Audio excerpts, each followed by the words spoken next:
A little bit in our lives makes a big difference. Is that fair to say? Do we agree that, hey, a little bit of something can make a little big difference? Like, what if we prayed for a little bit to start our day? Does that make a big difference?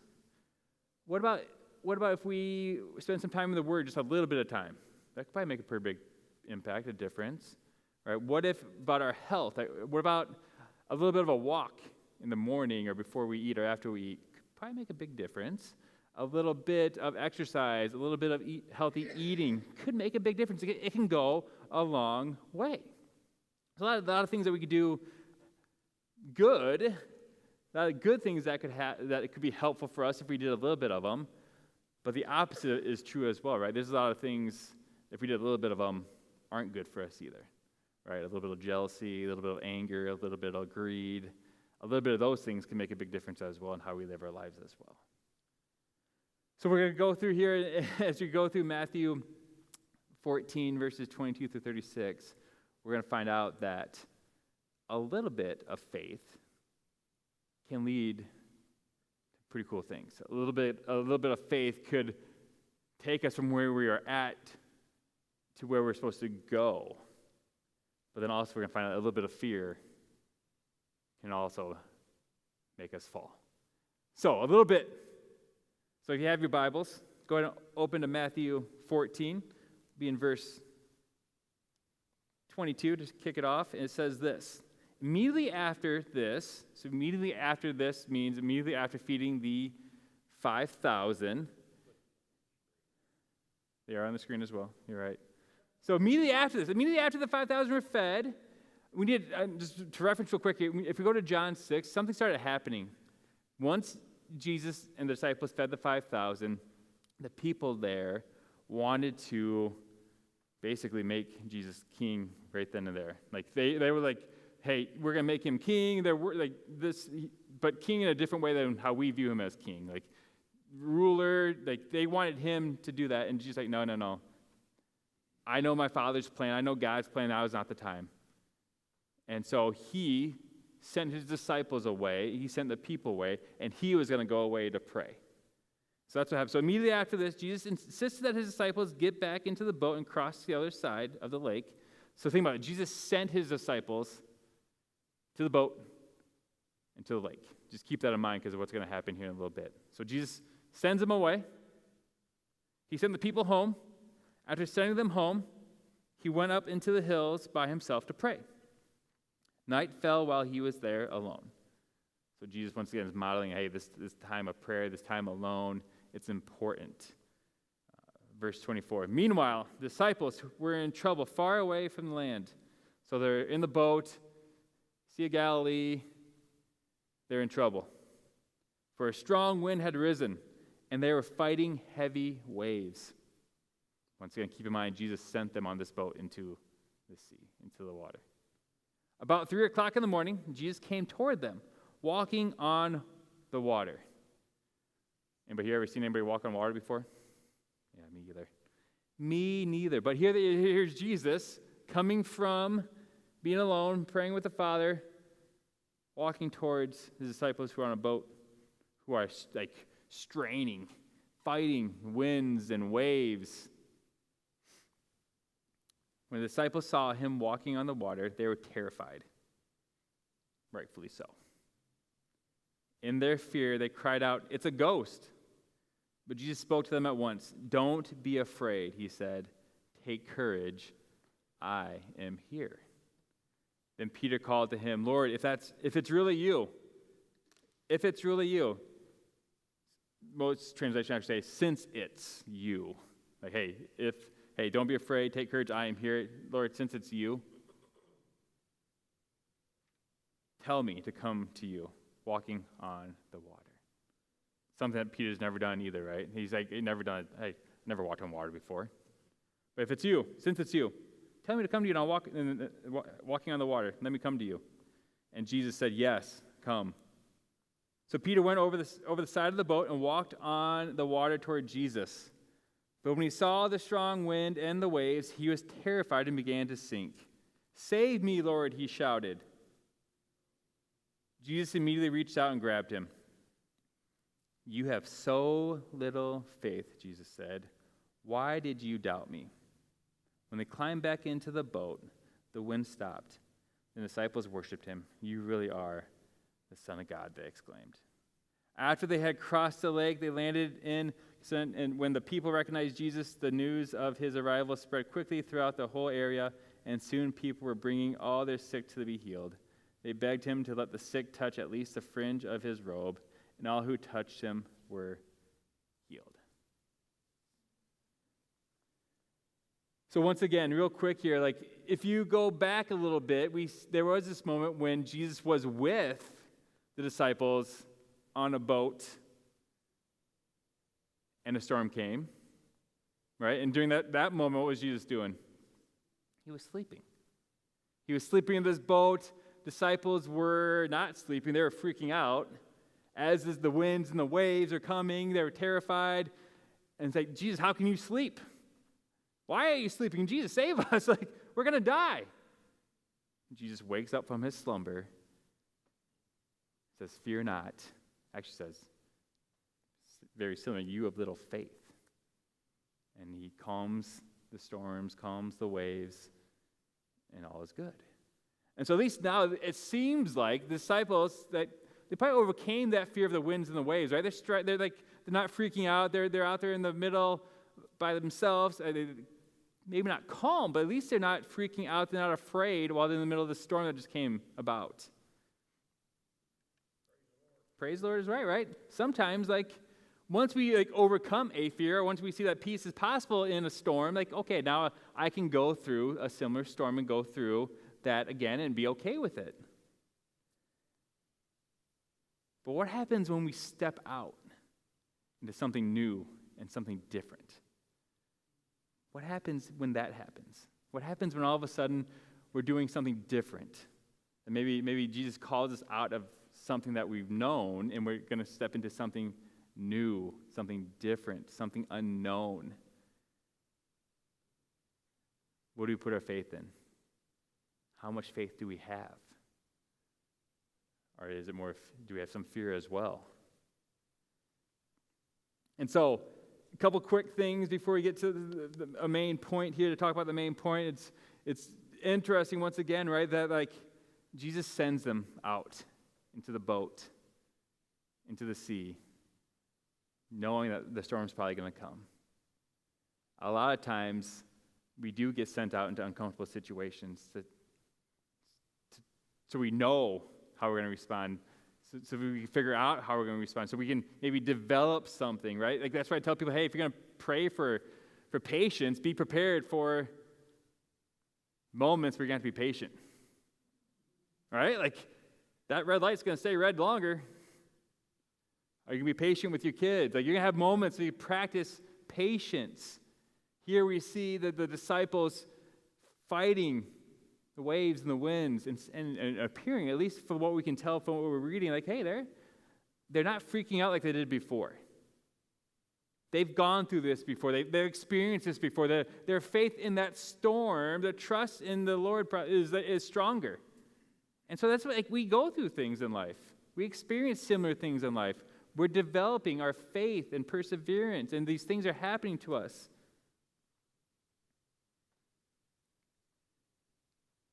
And as they're fighting the storm, so that's when they see Jesus coming to them, walking on water. And in this moment, Jesus says, Peter says, "Since it's you, Lord," it's almost like proclaiming, "Hey, since it's you, allow me to come to you, walking on water." And so we see here in this moment that Peter had a little bit of faith, a little more faith than the other disciples, because he was willing to step out of the boat and walk towards Jesus after Jesus told him to come. And so Peter's little bit of faith and obedience to Jesus allowed him to take a step out of that boat and to take that first step on water. First time he's done that. Not the first time he stepped out of a boat, first time he stepped on water and not sunk. So out of obedience, what Jesus asked him to do, he steps out and he starts walking towards Jesus. This is a new experience for him. This is something different. But he's being obedient to Jesus. He's doing what Jesus told him to do. Hey, he said, "Yes, come." Come to me. So Peter starts walking. And as he's walking, obviously he's walking towards, and whenever you walk towards something, you're usually looking at where you're walking to, right? It's not until you start maybe taking your eyes off where you're walking that you start maybe potentially drifting and going a different direction. As Peter's walking towards Jesus, what does he start noticing? The winds, the waves, the storm. The same wind and waves and storm that he was just facing just fine in the boat. But now he's no longer in the boat. Now he's in this different place, this different situation, this different thing, but the wind and the waves are the same thing. Now the winds and waves are causing him to freak out a little bit.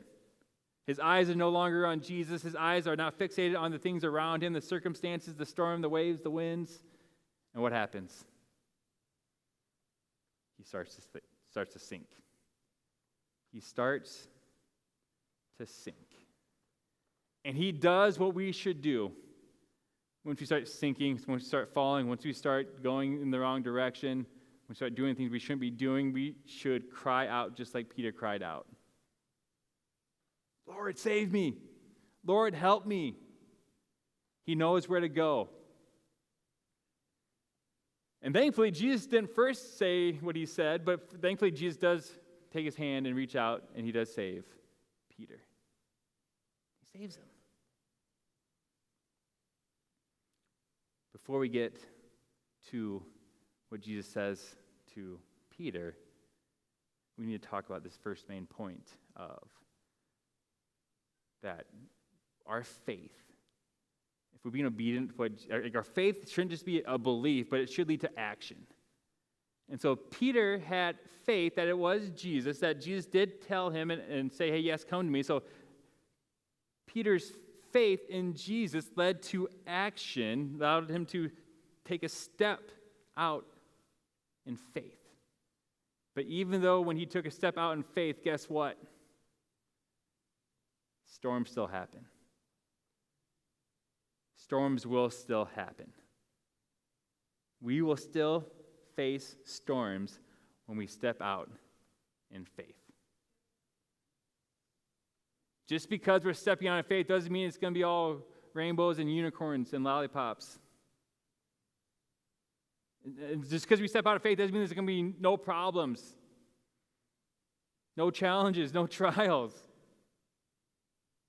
Just because we step out of faith and obedience to what we believe God's calling us to do and asking us to do doesn't mean it's going to go perfectly as planned, as we thought it was going to go. When we step out in faith, there's going to be challenges. There's going to be winds and waves, things that are going to try to distract us, try to cause us to stumble and to fall, to take our eyes off of Jesus. It's going to happen. It will happen. We need to make sure we keep our eyes fixed on Jesus. We need to make sure we're doing what we need to do to be prepared when the storm does come. I grew up on a farm, so this is this story. I saw this story a couple weeks ago, and man, that's so good. It was called Sleeping Through the Storm. I'm just going to share this with you real quick here. I think it ties in nicely. So it says a young man applied for a job as a farmhand. When the farmer asked for his qualifications, he said, I can sleep through a storm. Sweet, right? Great qualifications. This puzzled the farmer, but he liked the young man, so he hired him. A few weeks later, the farmer and his wife were awakened in the night by a violent storm ripping through the valley. The farmer leapt out of bed and called for his new hired hand, but the young man was sleeping soundly. Wasn't a liar, right? This is what I do. I sleep through the storm. So they quickly began to check things to see if it was all secure. They found that the shutters of the farmhouse had been securely fastened. A good supply of logs had been set next to the fireplace. The farmer and his wife then inspected their property.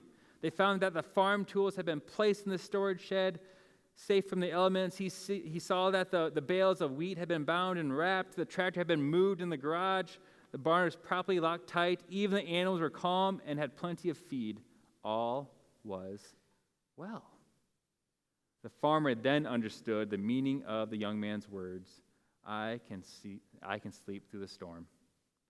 Because the farmhand did his work loyally and faithfully when the skies were clear, he was prepared for any storm. So when the storm did actually break, he was not concerned or afraid. He could sleep in peace. So, for me, for you, for us, what are we doing prior to the storm?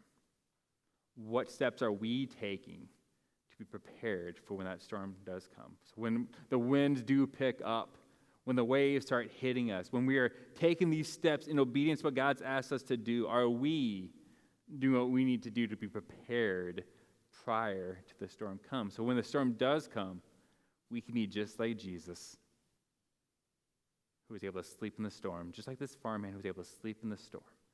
The things that we can do to prepare for the storm, right? Be in his word. Spend time in prayer. Know who we are in Christ.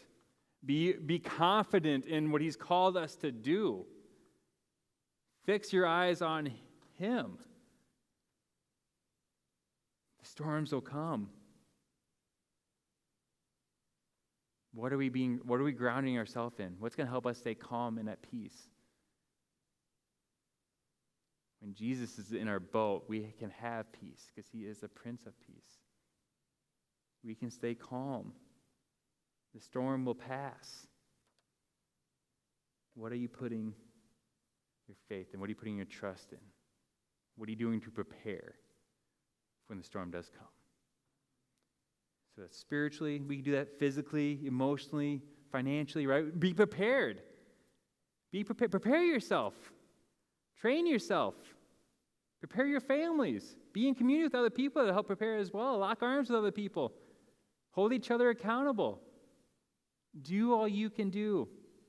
Prepare for the storm because it's coming. The storm is coming.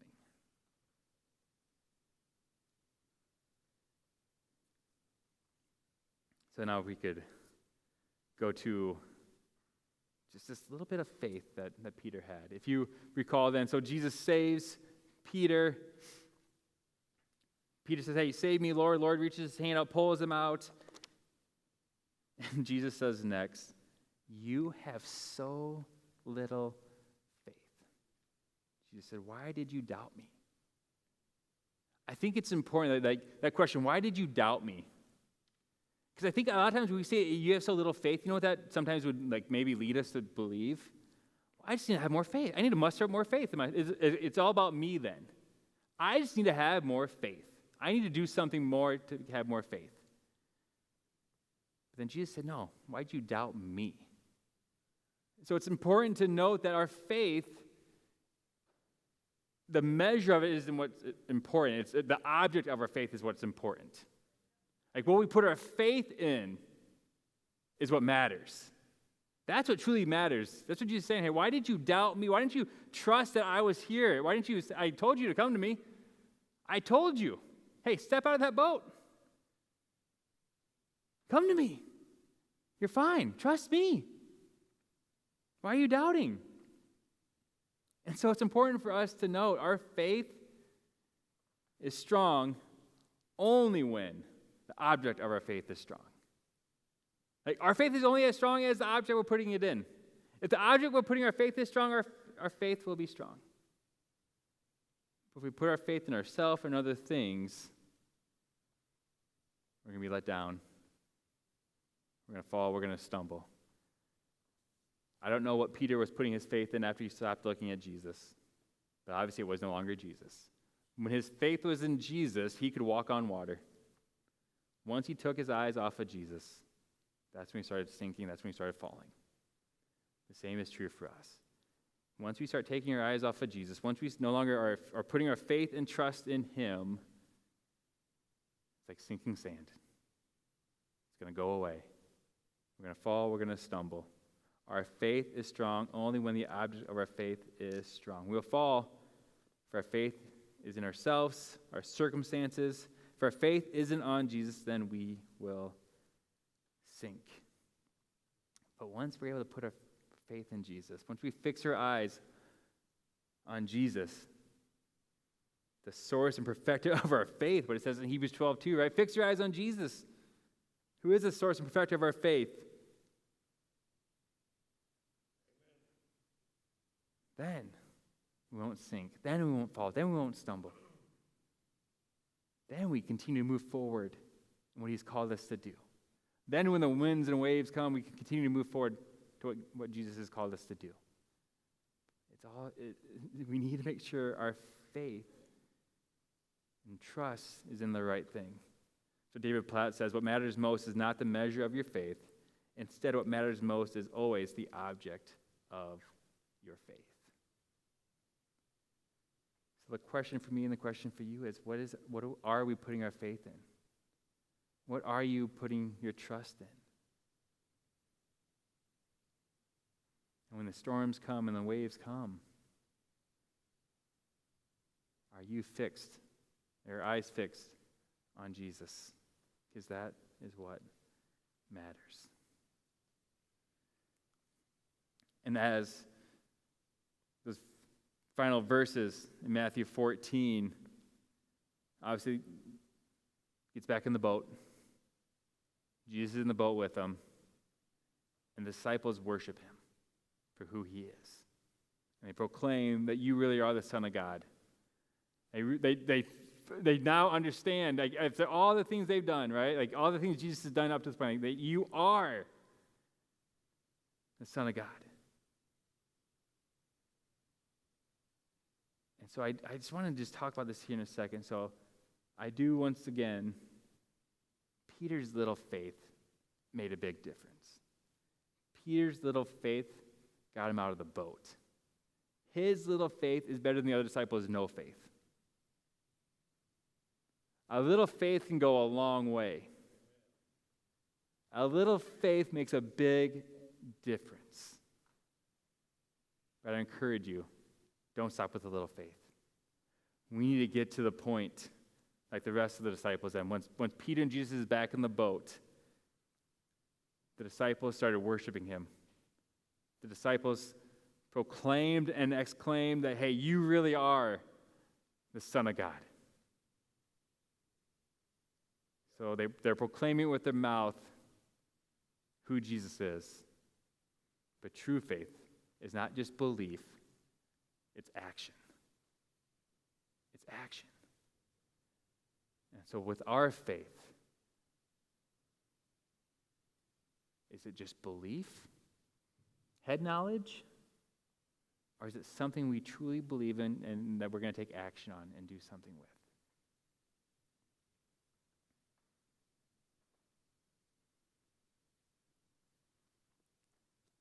So what are you putting your faith in? What are you putting your trust in?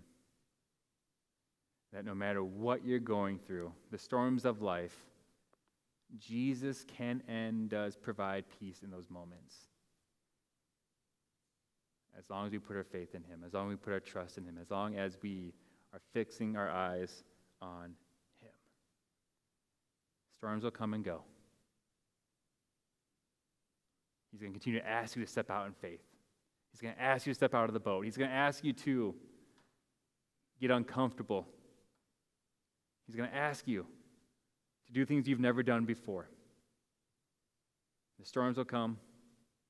The winds will hit. The waves will come at you as well. But regardless of the circumstances, peace is possible as long as our faith is in Jesus, as long as we fix our eyes on him. Continue to grow in your faith. Continue to take those steps, even when it's uncomfortable, even when it's challenging, even when it's something you've never done before. And the more you take that little step, and another little step, and another little step, all of a sudden those steps can get a little bit bigger. Because then all of a sudden you realize how good he is, and how faithful he is, and how trusting he is. Your faith will continue to grow more and more and more. Then you can hear his voice. You obey his voice. And you do what he's asking you to do, regardless of the circumstance and situation around you. He is faithful. He is good. Put your faith in him. Put your trust in him. He's good all the time.